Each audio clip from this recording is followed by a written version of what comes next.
Selamat pagi semuanya, perkenalkan nama saya Bella Vanessa. Nah, kali ini saya akan membahas materi mengenai pengantaran sastra banding. Nah, kita akan masuk ke materinya. Latar belakang dan konsep dasar pengantaran sastra banding itu asal mula gagasan akar keilmuan sastra banding dicetuskan oleh sastrawan besar Jerman, Johann Wolfgang von Goethe pada masa peralihan abad ke-18 menuju abad ke-19. Nah, Goethe itu memperkenalkan konsep Weltliteratur atau sastra dunia. Nah, sedangkan premis utama konsep ini menekankan bahwa kajian sastra tidak semestinya dibatasi oleh sekat-sekat nasional atau biasanya hanya berfokus pada satu negara, melainkan harus dilihat sebagai fenomena global yang melintasi batas geografi dan budaya. Nah, seperti itu. Sedangkan menurut mazhab Prancis The French School, yaitu mazhab Prancis itu merupakan aliran yang meletakkan dasar formal bagi sastra banding pada abad ke-19. Nah, aliran ini itu memiliki karakteristik yang cenderung klasik dan ketat.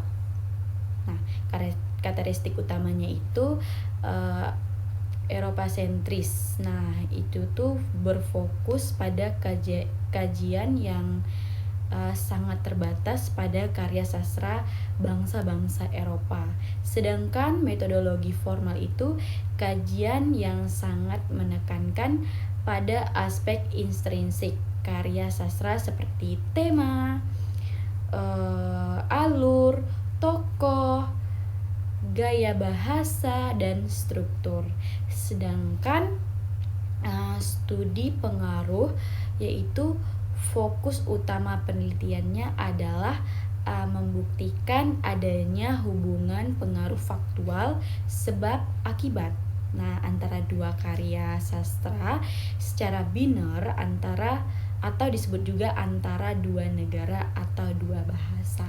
Nah, seperti itu. Sedangkan menurut mazhab Amerika, berkembangnya itu pada awal abad ke-20 hingga abad ke-21. Nah, aliran ini muncul sebagai respon dan pengembangan dari mazhab Prancis membawa pendekatan yang lebih liberal dan inklusif. Nah, karakteristik utamanya adalah global dan inklusif itu tidak membatasi kajian pada sastra Eropa saja.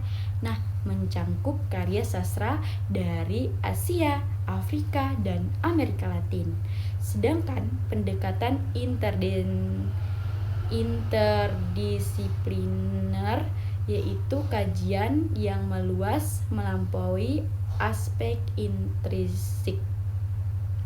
Nah, mengintrinsikkan aspek yang disiplin ilmu lainnya atau ekstrinsik seperti sosiologi, psikologi, feminisme, dan kajian psikolonial. Nah, sedangkan lintas media itu objek bandingan yaitu meluas memungkinkan perbandingan antara karya sastra dengan bidang seni lainnya seperti lukisan, musik, atau berbentuk media lainnya. Nah, tokoh penting yaitu tokoh sentral dalam aliran ini adalah Rene Welket dan Austin Warren. Nah, seperti itu. Sedangkan perbandingan fundamental itu menurut mazhab Prancis dan mazhab Amerika itu perbedaan mendasar antara kedua mazhab ini dapat kita uraikan melalui beberapa seperti sifat dan metodologi. Mazhab Prancis itu kan bersifat kaku ya, formal dan positivistik. Dan dia itu berfokus pada fakta dan bukti pengaruh langsung. Nah, sebaliknya itu menurut mazhab Amerika itu bersifat terbuka. Nah, seperti liberal dan fleksibel karena itu memungkinkan interpretasi yang lebih luas dan adaptasi. Nah, seperti itu. Sedangkan menurut lingkup geografis itu, mazhab dan Prancis itu bersifat Eropa sentris dan terbatas pada lingkup antara Eropa. Nah, sedangkan mazhab Amerika itu bersifat global dan universal yang mencakup seluruh wilayah dan budaya. Nah, fokus kajian mazhab Prancis itu dia itu memprioritaskan analisis pada aspek intrinsik dan linguistik. Adapun menurut mazhab Amerika itu meskipun tetap mengadaptasikan unsur intrinsik sebagai dasar, yaitu berfokus biasanya difokuskan itu diperluas pada hubungan ekstrinsik atau konteks budaya, sejarah dan sosiologi. Nah, seperti itu melalui pendekatan interdisipliner itu objek bandingannya yaitu menurut mazhab Prancis itu dia itu cenderung membandingkan karya sejenis seperti sastra versus sastra. Sedangkan menurut mazhab Amerika yaitu memperluas objek bandingan melalui sastra versus seni lain atau ilmu lain. Nah, seperti itu. Dan mazhab Amerika itu tidak sepenuhnya meniadakan prinsip dasar mazhab Prancis karena analisis struktural dan intrinsik itu tetap dianggap fundamental dan dilakukan sebagai langkah awal sebelum beranjak ke analisis ekstrinsik. Nah, seperti itu. Hari ini kita akan membahas kontekstualisasi di Asia dan di Indonesia. Nah, perkembangan sastra banding di Asia dipicu oleh semangat resistensi terhadap dominasi narasi Eropa. Nah, kritiknya yaitu postkolonial itu penelitian ini di kawasan Asia menolak pandangan Eropa yang mencangkup karya sastra lokal, cerita rakyat, manuskrip kuno tidak layak dikaji. Nah, sedangkan Majelis Sastra Asia Tenggara itu sebagai bentuk afirmasi identitas regional dan akademi sastra di Asia Tenggara itu membentukkan forum seperti Majelis Sastra Asia Tenggara. Nah, untuk mengembangkan kajian yang relevan dengan konteks budaya Asia. Nah, seperti itu. Baik, kali ini kita akan melanjutkan materi mengenai metodologi penelitian sastra banding. Nah, perbedaan metodologi dan metode yaitu metodologi itu merujuk pada ilmu tentang metode atau dapat diartikan sebagai uraian-uraian sistematis mengenai berbagai metode yang akan digunakan dalam penelitian. Sedangkan metode merupakan cara atau prosedur langkah demi langkah yang digunakan untuk melakukan sebuah penelitian. Nah, dengan tujuan utama untuk memecahkan suatu permasalahan atau menemukan kebenaran dalam penelitian. Nah, sedangkan metodologi penelitian sastra banding yang direkomendasikan itu metodologi yang paling sesuai dan sering digunakan dalam penelitian sastra banding adalah analisis isi. Nah, bentuk analisis itu analisis bandingan deskriptif kualitatif dan prosesnya meliputi tahap menganalisis isi objek yang diteliti. Kemudian kita mengamati data dan terakhir mendeskripsikannya hasil secara mendalam. Tujuannya untuk menemukan kebenaran atau fokus spesifik yang akan dikuat dalam penelitian sastra banding. Nah, baik, kita lanjut dengan langkah-langkah. Pokok penelitian sastra banding itu terdapat 3 langkah utama yang harus kita lakukan di saat kita melakukan penelitian sebelum melanjutkan pada pengumpulan data. A, yaitu kita menentukan penelitian. Objek penelitian sastra banding adalah 2 atau lebih karya sastra atau karya sastra dengan bidang lain yang akan dibandingkan. Nah, objek itu perlu memiliki palingan tidak kemiripan tema, misalnya kisah Maling Kundang dan Batu Menangis yang sama-sama bertema kedurhakaan anak kepada ibu. Nah, variasi objek yang dapat dipilih yaitu antara sastra lisan atau folklore atau cerita rakyat, antar sastra klasik puisi, prosa lama, atau juga antar sastra nasional yang membandingkan sastra dalam satu negara. Antar sastra nasional dan mancanegara yaitu sastra Indonesia berbanding sastra luar negeri, termasuk karya terjemah. Baik, lanjut yaitu B, menentukan fokus penelitian. Nah, setelah objek, misalnya 2 novel ditentukan, penelitian wajib menentukan fokus agar penelitian tidak terlalu luas. Nah, dasar penentuan itu, fokus ditentukan berdasarkan faktor apa yang paling dominan di dalam kedua karya sastra yang akan diteliti. Contoh penerapannya itu, jika 2 kisah memiliki tema kedurhakaan yang sama, penelitian dapat memfokuskan perbandingan pada aspek budaya yang tersembunyi. Nah, misalnya kebudayaan merantau atau kebudayaan memanfaatkan kekayaan alam. Implikasinya itu yaitu faktor dominan ini akan menentukan dasar teorinya. Jika fokus kebudayaan, maka teori-teori yang digunakan haruslah teori kebudayaan yang mendukung analisis. Dan C, yaitu pengumpulan data. Nah, pengumpulan data dilakukan secara ditentukan. Data yang dikumpulkan harus relevan dengan fokus penelitian, misalnya data yang menggambarkan kebudayaan. Jika fokus adalah kebudayaan, selain data dari karya sastra, penelitian juga harus mencari teori-teori pendukung. Kita ke materi pendekatan kajian sastra banding, yaitu terdapat 6 pendekatan yang dapat dimiliki sebagai acuan dalam penelitian sastra banding yang masing-masing sesuai dengan aliran tertentu.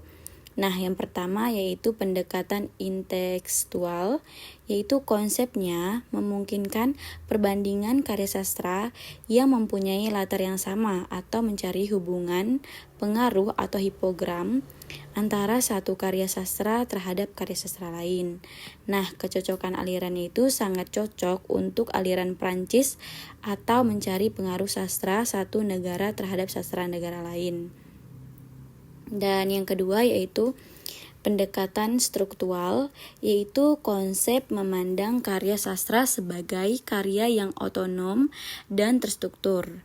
Nah, perbandingan difokuskan pada unsur-unsur pembangun yaitu tema, latar, tokoh, plot yang saling berhubungan dalam 2 karya.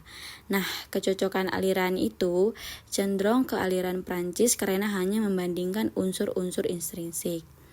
Dan yang ketiga yaitu pendekatan ekspresif. Nah, konsepnya itu karya sastra itu adalah ekspresi pengarang. Penelitian berkaitan dengan fenomena batin pengarang atau ide, ideologi, pandangan, latar belakang kehidupan yang mempengaruhi penciptaan karya. Nah, tantangannya itu membutuhkan waktu yang relatif lama, melibatkan wawancara dengan penulis untuk memvalidasi data. Yang keempat, pendekatan pragmatis. Nah, konsepnya itu menjadikan tanggapan, kesan, atau penafsiran pembaca terhadap karya sastra sebagai objek kajian. Nah, metodenya itu penelitian harus melakukan survei atau wawancara kepada pembaca untuk mengumpulkan data mengenai makna yang mereka tangkap dari 2 karya yang dibandingkan. Dan yang kelima yaitu pendekatan mimesis. Mimesis yaitu konsep karya sastra adalah peniruan atau duplikasi. Nah, atau pancaran fenomena kehidupan masyarakat. Sastra dianggap memuat berbagai fenomena masyarakat atau politik, agama, kebudayaan, kesehatan. Nah, aplikasi memungkinkan perbandingan antara sastra dan sastra, tetapi dilihat dari kacamata di luar sastra itu sendiri, misalnya mengkaji aspek kedokteran dalam novel. Nah, kecocokan aliran itu sangat cocok untuk aliran Amerika karena fokusnya tidak terbatas pada hubungan antar sastra, melainkan melihat fenomena yang lain yang ada di masyarakat atau pendekatan ini sangat direkomendasikan untuk tugas kuliah. Dan yang keenam, pendekatan genetik. Nah, konsepnya itu penelitian itu terdapat hubungan antara karya sastra yang memperlihatkan persamaan atau fakta asal, keturunan atau benih, atau juga bisa disebut asal-usul. Nah, tujuannya itu menentukan asal-usul sebuah karya sastra, siapa yang mempengaruhi dan dipengaruhi. Tantangannya itu membutuhkan data yang sangat kuat, banyak, dan valid untuk menarik kesimpulan mengenai sumber penulisan suatu karya sastra sehingga dianggap rumit dan membutuhkan waktu lama. Nah, kecocokan aliran itu cenderung ke aliran Perancis dalam upaya mencari hubungan asal-usul. Nah, seperti itu. Nah, baik, kita lanjut yaitu membahas materi metode penelitian sastra berperbandingan, yaitu tahap pengenalan. Nah, yaitu yang pertama itu penentuan teks yang akan dibandingkan.